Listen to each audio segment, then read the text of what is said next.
Live from UBC Studios in Kampala. This is Good Morning Uganda.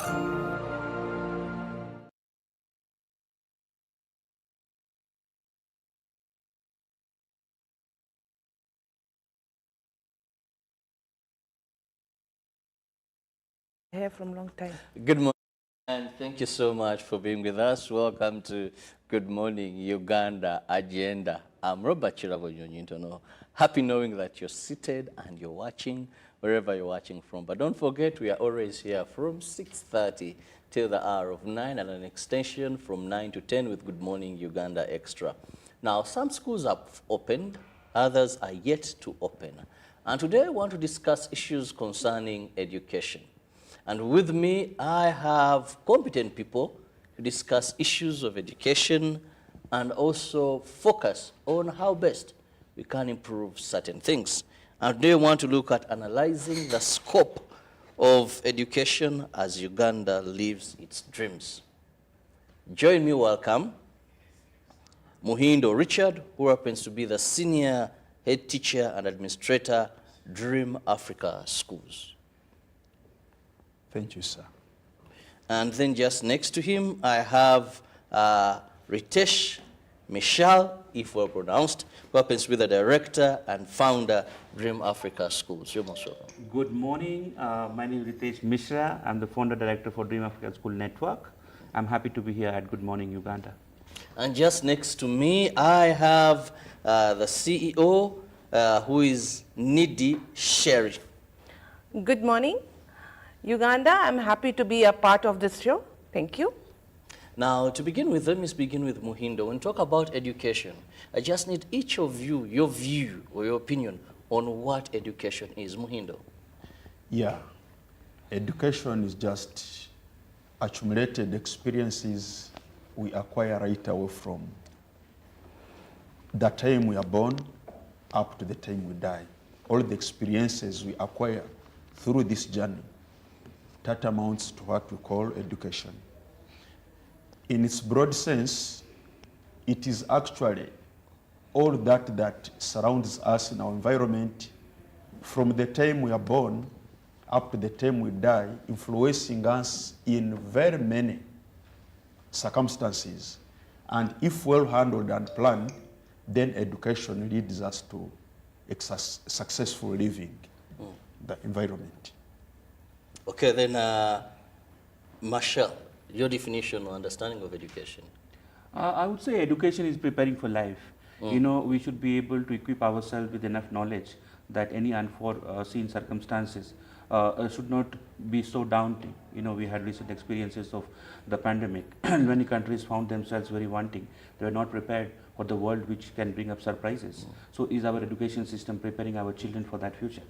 Do we have enough skills? Do we have enough ability to be resilient? Do we have ability to be, to be able to find problems which have never been before?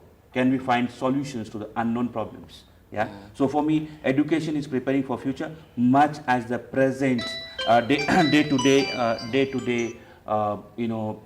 challenges have also to be addressed at the same time. You know, academic excellence is something which is a must-have. But what is more important is the top-up. What is more important is the skilling. What is more important is preparing children for an unknown situation, and that's what's more important in today's world. Now, Nidi, when we talk about education, what comes to your mind, or what should it be? For me, from my childhood days, I believe education is power.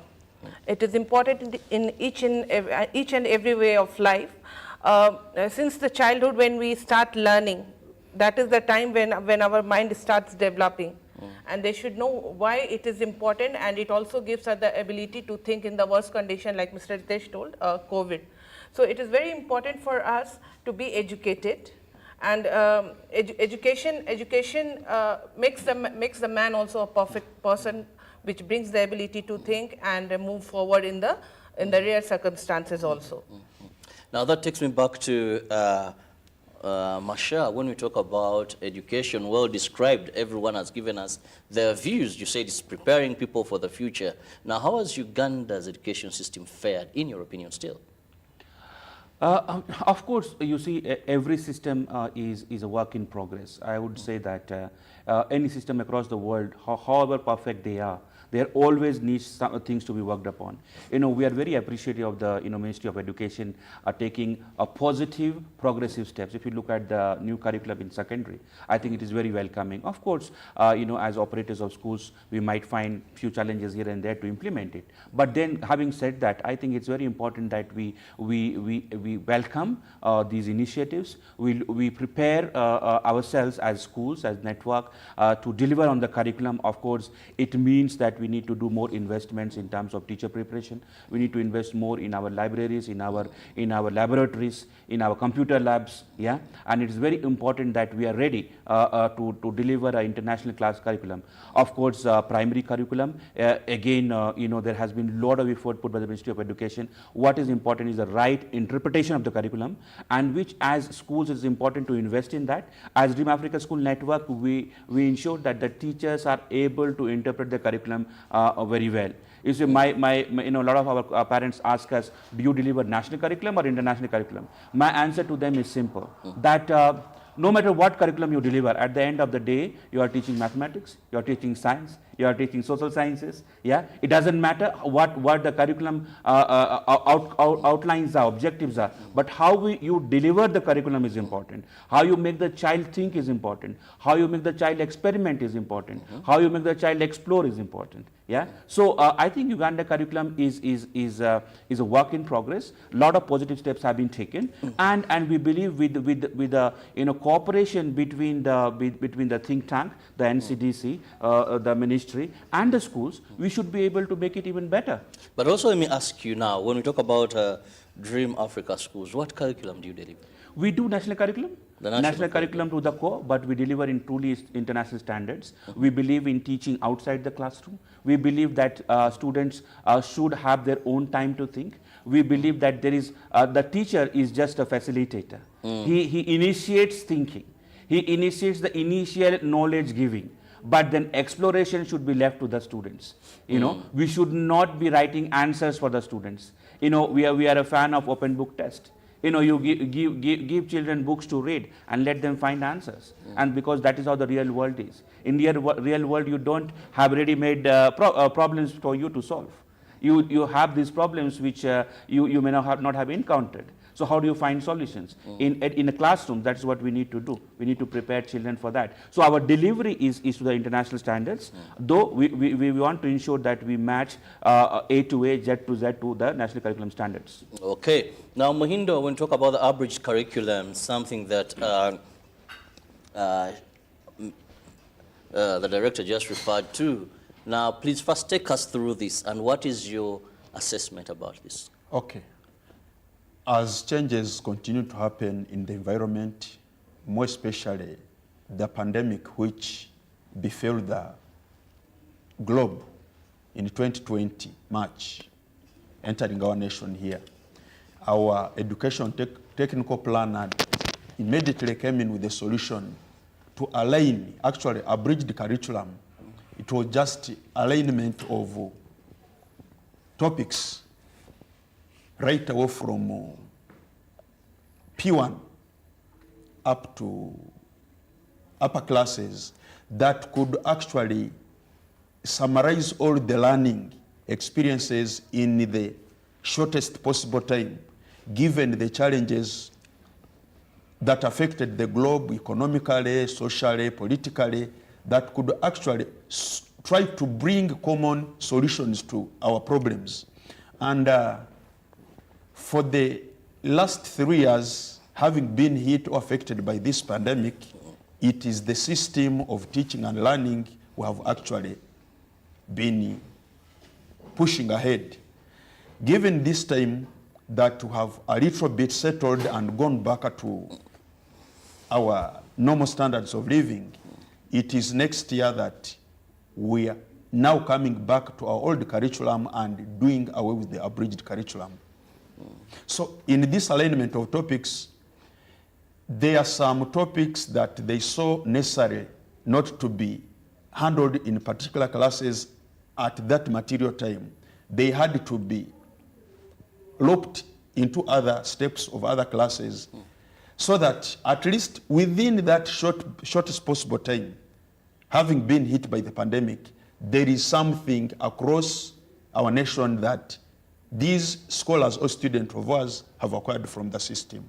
So given this point of time, next year, we are switching off to our old curriculum and do away with the bridge curriculum. Thank you. Now, I'll come to Nidi. When we talk about Uganda system, you've described it, the curriculum and all that. What do you think needs to be fixed, in your opinion, as a person in the education sector for some time?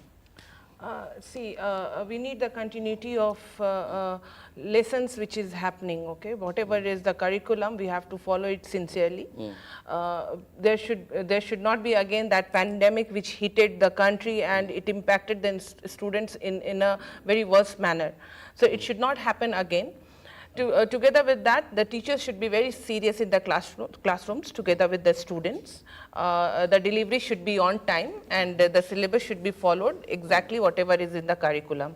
So if we follow the timeline and the guidelines provided by the government, it should be finished within that timeline. And the students should have the ample of time for the revisions also. It should not be like whole year they should be busy in completing the syllabus. They should complete the syllabus in the given timeline with the time for the revision, so that they will have the clear understanding on the topics, and yes, they can go forward in their own way. If I may add, what is important is that our systems prepare teachers to deliver the curriculum, yeah, and we are very pleased that steps have been taken that the teachers study a bit more before they are into classrooms. Yeah, teacher training at colleges are being upgraded. I think that's a very positive and remarkable step being taken. It's a very bold step, in fact, because we have been having grade 3 teachers who try. I mean, who do deliver their best, and especially the experienced grade 3 teachers are second to none. They are good teachers. Yeah, but if they spend more time in the college, in the university, gaining more knowledge, exploring more things, I think that's important, and I think again the right step has been taken. Secondly, we need to make our curriculum a bit more granular. It has to be more granular, more focused. I would appreciate if it were for me, I would say let us continue a bridge curriculum for a few more years, because it is very pointed. Of course, it misses few aspects of the learning and teaching and learning, but it is very pointed, to the point, time bound, because it has to be delivered in shortest possible time, as Mr. Muindo said. But it is very focused. We need to bring the curriculum to become more granular and very focused, which I think will happen with time. Will happen with time. Thirdly, the whole respect for teaching profession. I was, before, coming to Uganda, I was in education research, education consultancies, and one of the things we have been talking about is that in countries like Finland, top 10% of the graduates become teachers. Yeah. That means a doctor, an engineer is not very different from a teacher in countries like Finland or Hong Kong or Singapore. But how is that true for countries like, say, Uganda, India? Yeah, maybe not true. Yeah, so we need to ensure that this profession itself is uplifted in terms of their socio-economic well-being. And again, the initiative at the secondary level, initiative for paying the STEM teachers more, I think that is a welcome initiative again. Of course, it calls for few questions in terms of is it fair, not fair, but the point is the spirit behind it is important. The spirit is that the profession of teaching has to gain that respect, and I think that's that is what we need to also do as private operators, that we look at the general welfare of teachers, so that we make them feel happy about who they are, we make them feel respected, we make them feel welcome. And that is very important for the system to change. When a happy teacher enters inside the classroom, he delivers very well. When a satisfied teacher is in the playground, he ensures that everybody is excited. Yeah? So it is very important that we make this profession feel more welcome. And as a to ensure that is done. And when that happens, you will see a sea change in the way we deliver, in the way the outcomes are produced. Yeah, so those couple of points I think is very important for us to keep focus on. And teaching is a very noble profession. They should be very confident when they are in the classroom. We respect teachers, and this is the reason that we also feel confident when they are confident. So we should. But how possible is this in a world for government we can understand, but your people who are in the private sector and it's all about profits and maximizing profits. Now, how do we get there? No, you see, I would say that, sometimes, since sometimes we come from that, socialistic mindset that, where everybody needs to eat from the same plate and equally. Yeah, it's not how the real world operates. Yeah, even in families, in a hand, all the 5 fingers are not same. Yeah, it's so natural that there will be differences. But you see, for us as a network, and for us particularly where I come from, I come from a family of teachers. My parents and my grandparents have been teachers, and we are in this business, if you want to say it is a business. Though I believe it's a calling. Yeah, we believe we are in this for 100 years now. Yeah, and we have been doing this with experience, doing this with the spirit that education is a great leveler. And if every founder, every director believes that we are here to make a change, not probably to make a profit, profit will come. It's a byproduct. It is not the core objective why we run schools. Yeah, we run schools to prepare our learners. We run schools to change societies, to make them better, to make an impact. If we have that mindset, I think it will help us. And as private operators, we have to be very clear that we exist because children are there. We exist because parents want to educate their children very well. If we fail to deliver on that front, that this business does not exist. So if we forget the core objective of running a school, of running educational institution, then we might lose the game. But if we keep that reminding ourselves that we are here for children, we are here for the society, we are here to make a change, we shall be able to keep profit as one of the things in mind, not the core objective of running schools. Then also, in addition to what the director said, the quality of the population and the country entirely depends on the quality of the education. So we very much appreciate the curriculum that has been sent by the NCDC Uganda, entirely guided by the Minister of Education. But there are a little bit few things that we should actually incorporate as education service providers, as to benchmark these countries my CEO has talked about, like Finland, like Singapore, like Ireland, so that maybe at one time to come shortest, Uganda should be there. Some of these things are like collaborative learning. We don't teach children individually. We teach them together to think and solve problems. Not only that, we should very much mind about quality assurance in whatever we do. In the schools we are operating, everything we should aim to be a little bit qualitative. Let's say the type of teachers we are having, we should add value to them. On top of what the government has done, we should continue adding value to them. So those are refresher courses, or? That's generally what they can term them to be. They are CPDs, continuous professional development workshops. For us, every holiday, we align our teachers and take them through new challenges that are likely to be faced so that they get prepared to them, and finally take them into the learners in a little bit simplified way.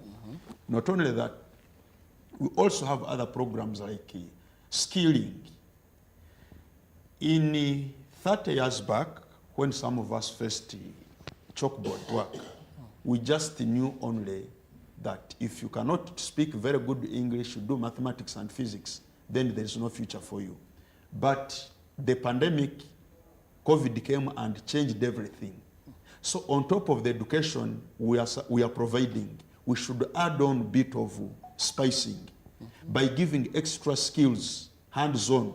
For example, there are swimmers who are enjoying the best life on this planet. All these courses should be brought down into our schools. We have skills like agro, business in our schools. in the little environment or vicinity we are living, can a child manipulate and change the resources available to him into useful products? For example, we do agriculture in our classes, in our schools, Dream Africa School Networks, in a very literal environment. So we very much appreciate that all these values are being taken to our parents outside there, and the world is continuing to change. You know, again, just to add on his point, you know, when we came here, when I in particular came here around 2014, 2015, you know, I used to visit a lot of classrooms and sit there and see what the teachers are up to. One day I saw a teacher drawing a fish on the chalkboard, and he drew that this is the eyes, this is the fins, this is what, and the children were all blank. Okay, they were just looking at the teacher, and when the lesson was over, I talked to the teacher. Can we get a fish nearby? Can we get one fish? Yeah. And Uganda is a land of fishes, yeah, lot of fish. So we brought. But you're a drawing fish. it on the blackboard. Exactly, we brought the fish, and we showed them this is the fish, and within next few seconds, all the children were around the teacher. They were excited to see the fin. They were excited to see the eyes. They were excited to see how the nostrils, the streamlined body of the fish. They appreciated that streamline is what. How does the fish navigate in water? Now, a fish which is on the chalkboard never swims. Yeah, but a fish which is live always swims, and you can learn more. So it is the same curriculum, it's the same learning objective, but how you deliver, and that teacher is told through our CPDs that when you talk about real life objects, if they're available, choose the environment you work in. You talk about photosynthesis, or you say, oh, this is photosynthesis, this is the definition, this is how it works, this is the equation, but why don't you bring two plants? And put a kavera on top of one, and don't put kavera on the other. Plant water the other one. Don't water the other one. You will see that the one which has water, one which has sunlight has grown, and give that work to every child. They would have appreciated photosynthesis for life. And they'll actually not cram, but understand. Exactly. You know, one time I was speaking with a number of children, and what amused me, a child is asked a kilo of stones and a kilo of feathers. Which one is heavy? Which one is more heavier? And because the child didn't understand, says a kilo of stones is more heavier. And majority of them assumed that was the right answer. Because they are cramming. They are learning a fish on a blackboard, and they're not seeing a fish. So when you ask them what fins do, what gills do, they can't understand. But then, isn't that an expensive way of teaching that maybe most of our schools, average or common schools, may find hard? For example, a teacher doesn't have sauce at home. You're telling him to buy a fish to teach students. I don't think in our country, which is so blessed with natural vegetation, we need to struggle for fish. Yeah, we need to struggle for plants. We need to struggle for soil. I don't think so. I mean, a teacher has to be innovative. You know, the appreciation for the job itself. If you are a teacher who is dedicated, I don't think resource is a challenge. Of course, as directors, as I said, you know, as promoters, we need to invest as well. We can't say that we shall take all the money which is being given by the parents to our homes. It doesn't work that way. In any business, look at your studio. It has to be painted. The lights has to be worked upon. If UBC believes that all that comes here should be taken back, it doesn't work. We have to invest on equipments. We have to invest on the studio. We have to invest on people. We have to invest on furniture. Same like that in schools. We have to invest also. The teaching learning materials that we procure every term, yeah, has to be ample, has to be enough to enable teachers to deliver in the way we want them. Yeah, much as the teachers can also innovate. We have teachers. You know, I have a very good head teacher working with us in our Mango campus. He's a great gardener. You know, any place you give him, he will grow something there. Okay, and he will not only do it himself, he will involve all the children in the school. Mr. Brand is a great gardener in our campus in Mango. He makes children love farming. And as a country which is deep in agriculture, We are very blessed with the fertile soil, rain, sunshine. I think making children love agriculture is not a bad idea. So it is all about that innovative teacher and that supportive leadership of the schools, which will enable us success despite the constraints of resources. In any business, in any organization, resources are not enough. Everybody has a budget deficit. There is no country in this world which says I have budget surplus. Yeah, so we have to work within the constraint of the resources, be innovative and deliver. Because if we don't deliver today, it is going to cost us heavily in the future.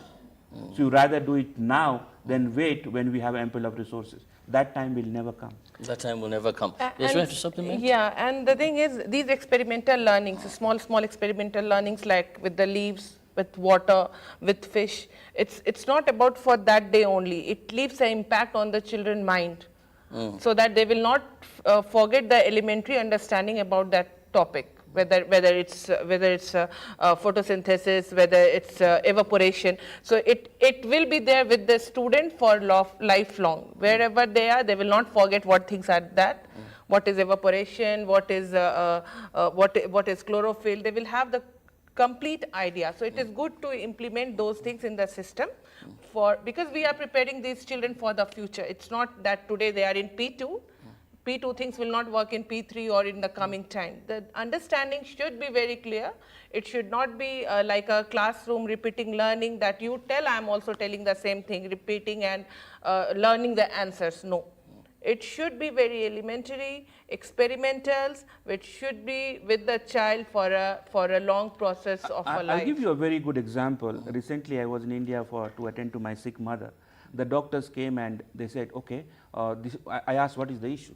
Okay, the doctor said, okay, the lung has left lung and right lung. The left lung is okay. Right lung has an alveoli which has this problem. Percentage of oxygen is this. Percentage of carbon dioxide is this. He talked so fast. Okay, and then my elder brother asked me, what did the doctor say? Okay, so I explained to him that this is what the doctor said. He asked me, how did you know? How did you understand what he said? I told him I learned in the school. I learned how the lungs work, how they absorb, what is an alveoli, yeah, what is an air sac, how does it work to absorb, release carbon dioxide and absorb oxygen, yeah. So when you learn with understanding, it is not only beneficial to score a 4 in PLE, but also helps you understand your life problems. You know that it is an issue with your mother, but you can still understand that it can be solved. Yeah, you don't have to give up because you have that understanding of how things work. And it helps in all aspects, whether you are doing financial management, you are in a bank, you are a receptionist, you are a TV presenter. If you know your things, if you understand, if you have learned, carried something from your school, it always helps. And it is important that we leave these children after 10 years of rigorous going to school every day. If they come empty-handed, if they come with very ordinary things in their mind, and just a certificate which shows that they have first division, beyond that there is nothing. We would have done injustice to it. So at our schools, we try that children learn for life, they learn for future, they learn to understand, they learn beyond just getting a certificate. Yeah? Now this takes me to, yes, excuse me, presenter. I think education provision is a chain link system where the parents, the directors, the teachers, and the pupils themselves should pool the available resources to make sure learning takes place. Back at your question, you said, are the directors ready to pool resources to enable this kind of learning? It is at this material time that I highly salute and appreciate the UNEB in its setting, modality it has adopted these days. Maybe comparatively, that's why there are a little bit of a high number of failures because of the 8,260. Because of the type of questions UNEB is trying to set into the system. These are called HOTS, high order thinking skill questions. High order HOTS, thinking. high order thinking skill questions. So in case a pupil has not been trained and taken through this type of teaching learning process we are talking about, then we are going to continue having high rates of percentage in result outcome, Ungraded. ungraded. Then in future, we are not going to have problem solvers. So this is the way to go. Parents, the government, the teachers will come together and pull the available resources to make sure we connect this type of teaching learning process. So generally, even we have to make those change at the school level also, because when we just wait for PLE to make change, UNEP to make change, it will make life difficult for children at that stage. So even the internal assessments that we are having, we insist that in our internal assessments from say primary 1 to primary 6, we have at least 30% of the questions which are hot questions.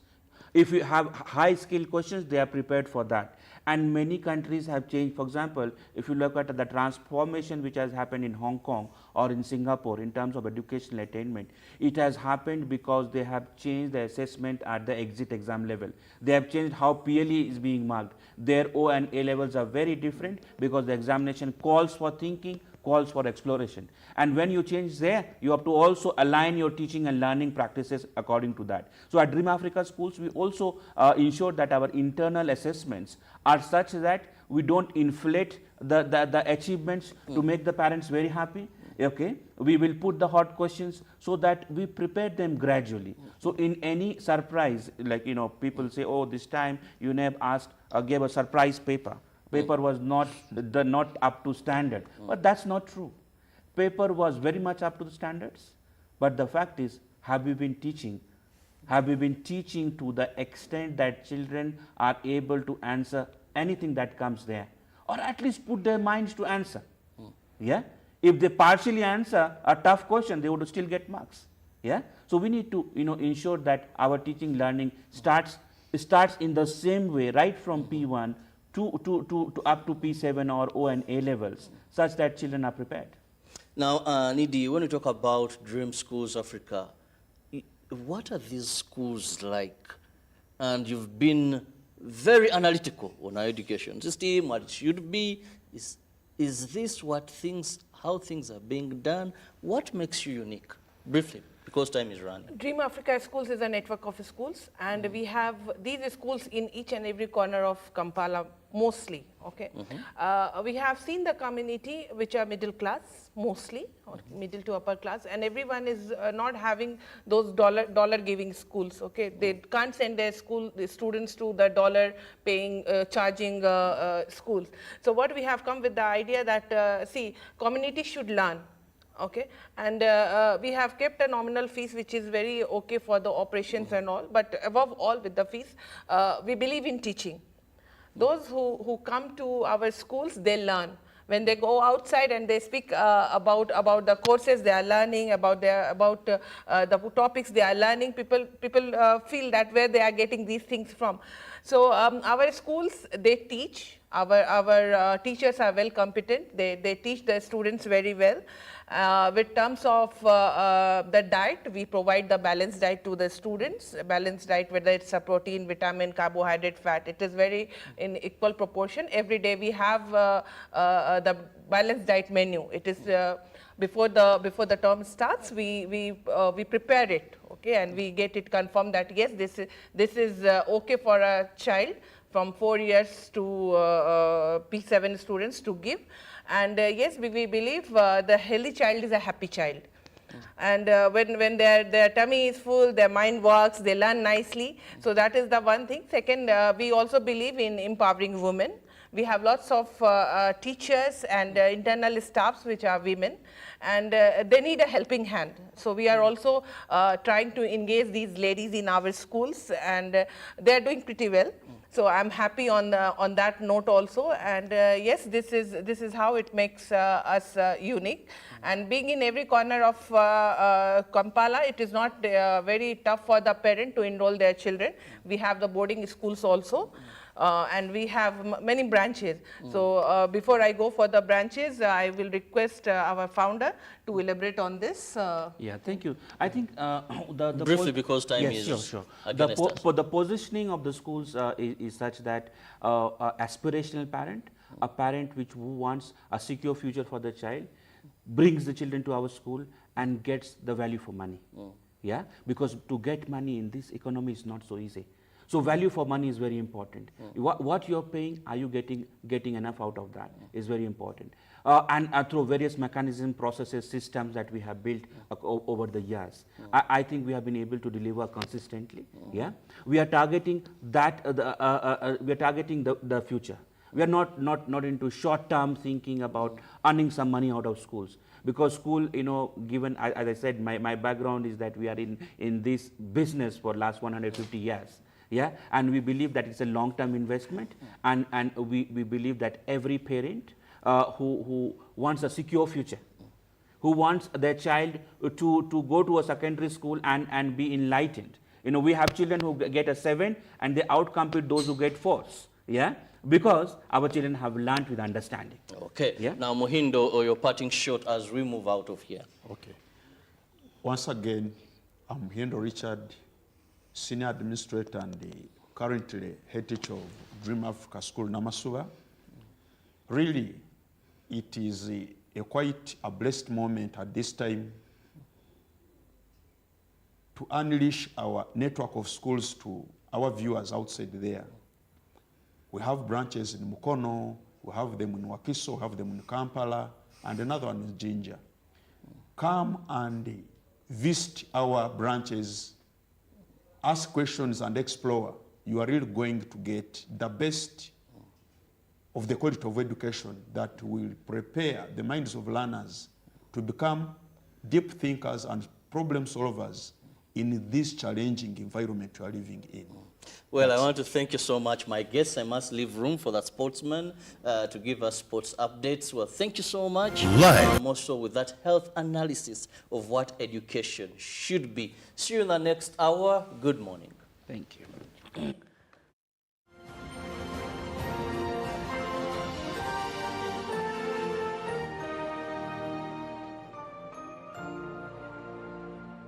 Live from UBC Studios in Kampala. This is Good Morning Uganda.